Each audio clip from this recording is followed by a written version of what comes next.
Welcome to PSG. My name's Benny, and I'm sitting here with Ben. Benny and Ben. That's how we do things over here. And today we're going to talk about our first impressions on Destiny Season of the Chosen. All right, so let's recap real quick where we've been with the Destiny season in general. So Beyond Light dropped in November. Beyond Light itself, I had a lot of fun with, had a great time with, thought the overall plot was good, loved Stasis. Season of the Hunt started up shortly afterwards, and I don't think anyone can argue that it felt very empty and lacking. Can you, Shank?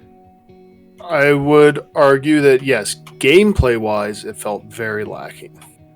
There wasn't much to chase, there wasn't much to do story-wise, there wasn't much to do gameplay-wise, and there was no group activity. Right. The weapons were, while they weren't bad, there was nothing really to chase in there. Eventually, right. Hawkmoon dropped, and that was fun to go after. You could get random rolls of that.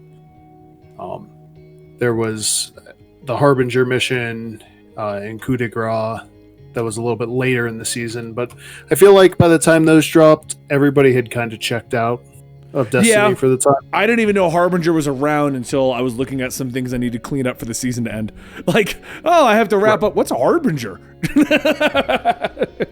Which, I mean, that being said, it was a good mission, and like I said, the story and the lore, everything involving the Crow, I actually really enjoyed. It's just because it was so time-gated throughout the season, I almost feel like you did the season in a better way because you did everything all together at once. Yeah, I did like a 3-day, just play a bunch of Destiny and enjoy myself. The only part I hated was grinding out those weapons. Just the kills for the Triumph. That's basically it. So, agreed.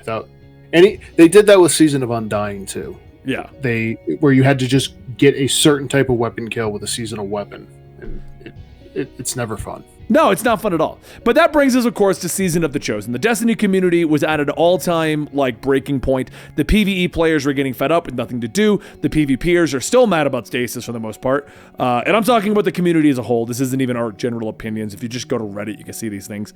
But Season of the Chosen dropped. And first off, I was a little worried about the Season of the Chosen simply because we weren't getting any information and the cinematics showed nothing. Like the trailer, not cinematic.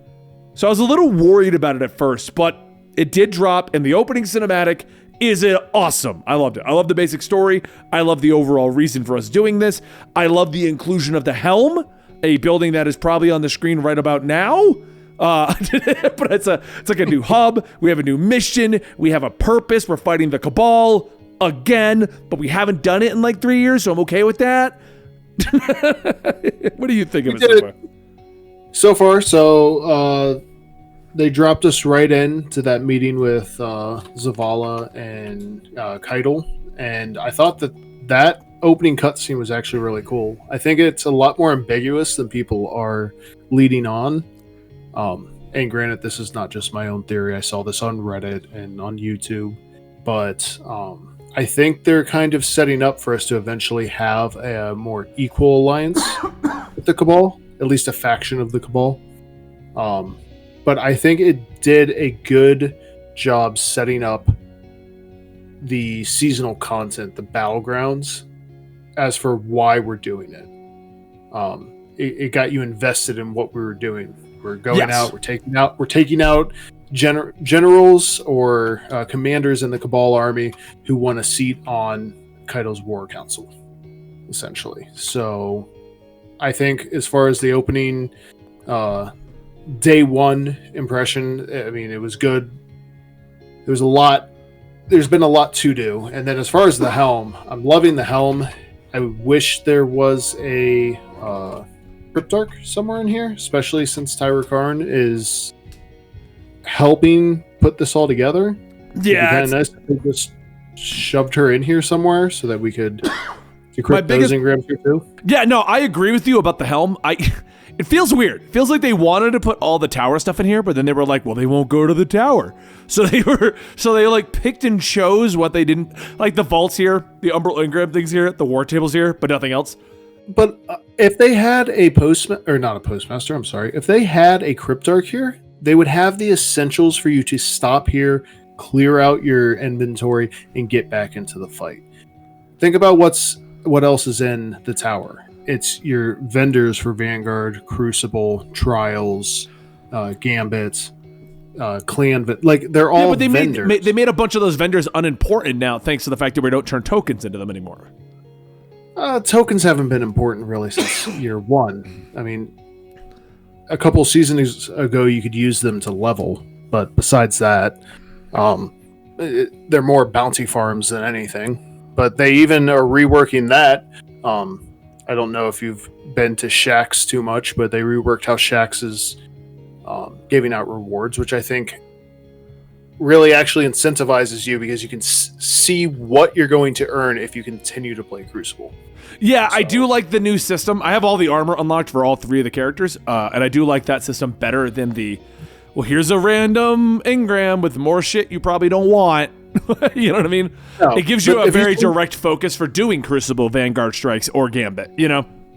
You've seen Shaxx this season with, at first you can get a Prime engram, and then I think there's enhancement prisms you can earn. Yeah, no, I like that track. And the armor at the bottom of the whole thing for completing weeklies per week.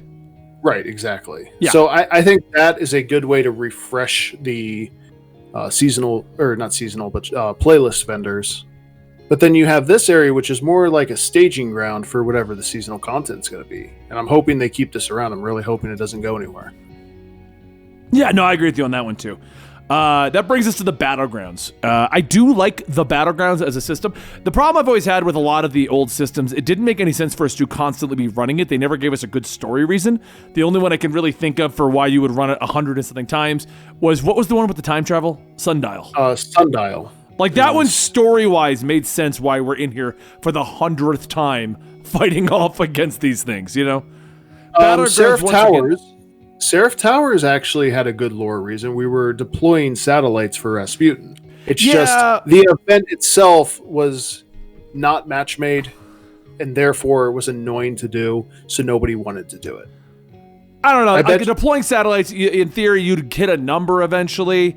It's just like whatever. I forget what the one for Arrivals was, but they had those weird things that we had to throw balls in the middle of or whatever. I never even knew why that was there. It was just there.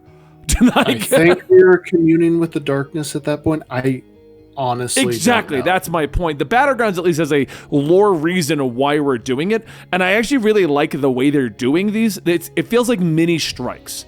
3-person pieces of content where they just flood you with enemies and minor goals. Right. The enemy density feels really good. There's a lot of Cabal, so it doesn't even matter if you have multiple people running Warmind cell builds. There are enough enemies for everybody to deal with. Right. Yeah, you never feel like you're left out or things are being overly killed. Or I mean, I've died quite a bit on Battlegrounds. Like, it actually has its own little challenging element to it, as opposed to I can just run in and twirl my sword forever. Exactly. And another thing I like about it is there are different story beats. Like the commanders you're fighting have different reasons for being on each of the different planets. Nessus, I think, was just because that's where Keitel is stationed, but then on Europa they're trying to break into the Deepstone Crypt to get exo technology, and then I don't know if you saw, but this week they started a battleground on the Cosmodrome. Yes, I fought at that one already. They're pushing into Hive territory so they can get a staging ground on the city if they need. So yeah. It makes sense why we're pushing back in these specific theaters of war, if you want to call it that. I mean, honestly, I forget what YouTuber I saw say it, but for the first time since the Red War, it feels like we're actually fighting the Cabal. Like, we're at war with the Cabal. Yeah, they're not just around, like, oh, hey, there's Cabal here. I remember getting a mission one time, it was like, kill Cabal, and I think I was asking you, I'm like, where are they now? Like, where do I even go? That's the thing, we so thoroughly decimated the Red Legion. Especially once the Scion sisters were killed in Season of Arrivals. Yeah. No. Season of Dawn. In Season of Dawn, like, after that, who did they have? They had no leadership available to them. All that was left was Big Daddy Callus. Yeah. So, I mean, overall, I think it's pretty good. I do like the way they're doing it. I do like how they're slowly cycling out the Battlegrounds. I'm not normally a fan of the drip-fed content, but by doing it on a weekly basis, I feel like just as I'm overstaying my welcome on the previous Battleground, I can check out the new one. I do like the way they're doing it that way. They're not stretching them out like monthly. Like new Battleground this month. I would just be, I'm done. I've already done too many Battlegrounds. Like, the question is, will there be another one? And will there be a harder difficulty available to us in the future? Because I think that's what they're going to do. I think they're going to move it towards harder difficulty at this point to make it make more sense. And I hope there's at least a harder difficulty and maybe one more. I don't think there's going to be, but just to kind of extend it a bit further. Yeah. So far, how long do you think this is going to last us? I mean, besides if you're logging on every week to just do your weeklies and knock those out, how long do you think this season's going to last us? Stand by my original statement. I think about a month and a half to 2 months in, we're going to have done just about everything they have, and we'll only really be logging in for mandatory exotics or quests that drop or things like that. I think it's fun enough as it is that I can get on and I still have fun with it. I don't think that's going to last. You actually think this season's going to last longer than I do? I'm kind of foreseeing the beginning of April. I'll kind of be moving past it. I think in about the 4 to 6 week period, you're going to start seeing people move away again. Because but that also comes down to how you play it, though. I'm trying to limit myself to 2 days out of the week. I'm enjoying my time in Destiny. I can see if I'm playing it daily, yeah. I mean, then you're going to expedite that process. Fair. So, how do you feel about the seasonal content versus playlist balance this season? That being, you have to charge up, you have to get Cabal Gold by doing playlist activities. And then after you get Cabal Gold, you can slot in runes into your hammer.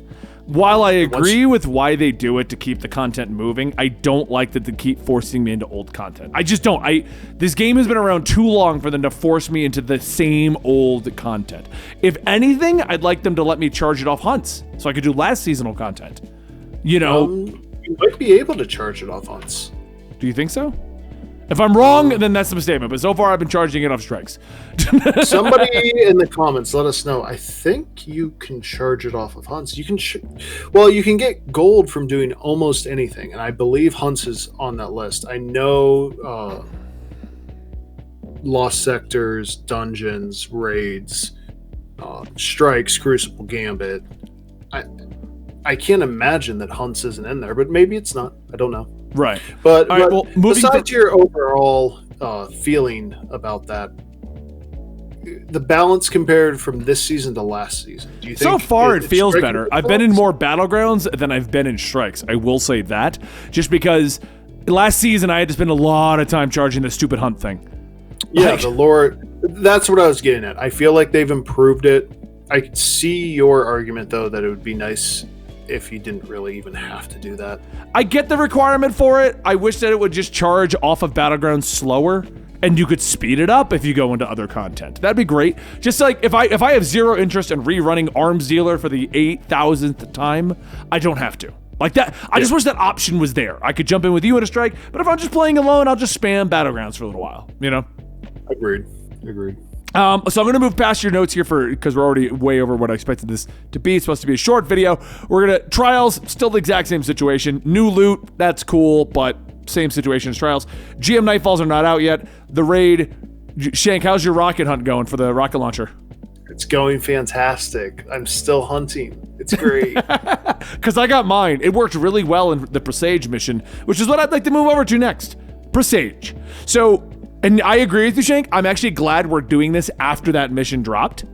So for those who aren't tracking, the first week, the stock concept was here. We were having fun. But this week on Tuesday, they dropped a brand new mission to get a brand new exotic. And the mission was awesome. And the lore implications are insane. I'm loving it.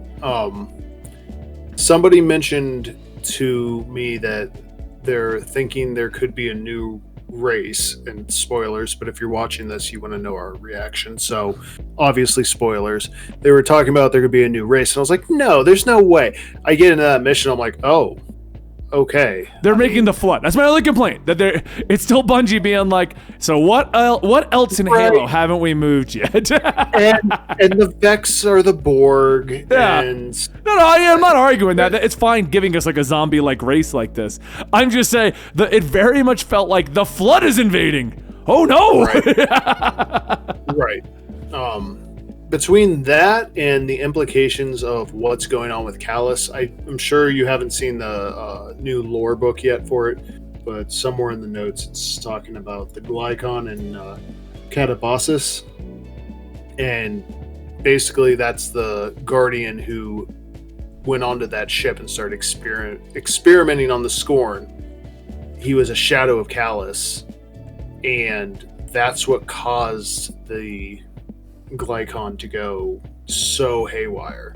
But I'm kind of curious what the implications going to end up being for Emperor Callus, because his daughter's now in the system and he's completely AFK for the moment. I got a feeling he's going to be, because you have next for our notes, and we can kind of move to that predictions of the season. I think that's how we're going to wrap up the season. She's going to piss everyone off, and he's going to show up with the Leviathan, and that's the raid next season, not Vault of Glass. My prediction for the season is actually completely opposite from you. I think Keitel's pulling a bait and switch right now. I think Keitel wants more than anything for us to team up for the Guardians and the Cabal Empire to embrace the light and try to push back against the darkness. I think her entire bow posturing in the opening cutscene was an attempt to maintain legitimacy within the Cabal Empire and also kill off any of the people in the Sol system, any of her Cabal, who are so stuck in the old ways that they still want to fight the Guardians. Maybe. Basically kill off any dissenters who wouldn't want to form an alliance with the Guardians. Right. I'm hoping that's where they go, because so far I really like Keitel. So far, I'm really enjoying the season. Let's wrap up with that. Like, so far, we're 2 weeks into the season. The first mission they dropped, which I dropped a lot earlier than I thought, is amazing. The story characters, loving them, loving the implications that we're getting with Crow. I love what we're doing with the Helm. I love what we're doing as Zavala. I love Keitel. I agree. You're thinking 4 to 6 weeks, people are going to be dropping off. I think if you play at a more casual rate, it'll get to 8 to 9. Do you think that this season is going to last until what's probably going to be June? We have no idea when the next season is, but actually we kind of do, don't we? We can easily look at the seasonal. Right. 81 days. So not June. Do you think it's going to make it till May, though? Till May? I mean, I think it's going to make it. I think the game will still be running in May. Okay, yeah. Thank you, Shank. I think the player base is probably going to drop off, but I think that's now the ebb and flow of Destiny. I think people need to come to expect that there's going to be a surge of players in that first month or two. The hardcore will stick around month 2 and month 3, and then once we're in month 3. You mean week 3? No, month three. Yeah, you're right. Yeah. Once we're in month 3, I mean, there's not going to be anything to do. So whether they need to speed up their production schedule so that they can have stuff coming out, or whether it's a good thing that players can step away from the game, go play other games, come back and really not miss anything. I mean, I think it's a good thing. I actually kind of like the cadence now. I can come back, I can enjoy Destiny for a month, and then I can go do other stuff. Yeah. I'm not arguing. I agree with you on that too. I think it's a great game as long as you take it as a casual game. I mean, there is the argument that I wish this game was more hardcore, that I wish it had a hardcore kind of element to it, something that we could really focus on. But the fact of the matter is they have gone all in on this more casual approach, and I'm not against it. I enjoy it. I like getting on and just having a good time, goofing around, that kind of a thing. Exactly. I mean, you can complain about what it isn't, or you can enjoy it for what it is. Right. And to me, it's a great FPS with great lore, great visuals, great sound, and I just enjoy the loot chase in general. So I'm looking forward to the season. Check back with us in 3 months when we do our season recap. we'll see how much my opinion has changed. And we're just sitting there like, yeah, so a week after we quit. Yeah, guys, so please consider coming over to our Discord, joining our Destiny community every Tuesday and Thursday. Shank runs events that I try to hop into when I'm available, but he runs constant events, helps people catch up on their exotics, helps people catch up on their seasons. Check us out in our Discord. Link will be down below. And on that note, guys, we'll see you on the next video right here. Thank you.